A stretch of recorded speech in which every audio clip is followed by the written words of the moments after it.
at precisely what tokenomics is and what makes Safemoon tokenomics unique. Tokenomics is one of the most powerful features of any DeFi token. It allows a percentage of transaction volume to be redistributed to all holders based on how much they own. So let's explore the power of tokenomics. First, we need to look at potential world-scale mass adoption of DeFi. There are no records of cash transactions globally, which makes the trading of goods and raw materials go underreported. The planet's GDP is currently and approximately at $84 trillion per year, or $230 billion per day.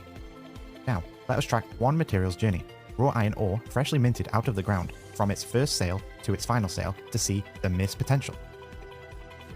Raw iron ore is taken out of the ground and sold to a refinery.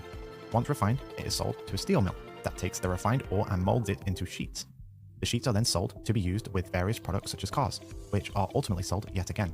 Each of these transactions represent the same good being traded multiple times over, in its simplest form. Now imagine that you take a percentage of that total volume per day, per good, and redistribute it to everyone who holds $1. That would be a lot that would be shared back, right? Now, what if every stage was transparent, and the transactions occurred within the cryptosphere on the blockchain?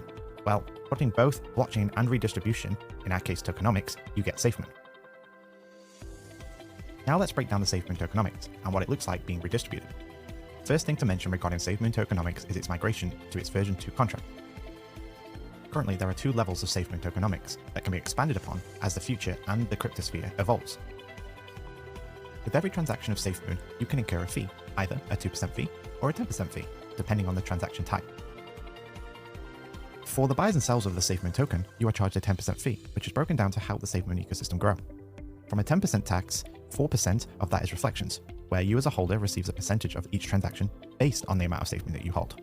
3% of the tax is used for liquidity generation. Of that 3%, 1.5% goes into Safemoon, and the other 1.5% goes into the native token, which is paired and then placed into the liquidity. 2% of the Safemoon is burned. An example is a $100 sale of Safemoon would mean removing $2 of the Safemoon from the total supply forever, making the remaining Safemoon more valuable in the long term. This function makes Safemoon a deflationary token. Finally, the remaining 1% goes into the Safemoon Ecosystem Growth Fund.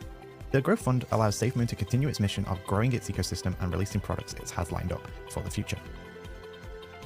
But what about the transactions that aren't buys and sells, but instead a transfer between 2 wallets? In these transactions, a 2% tax is implemented. For example, if you send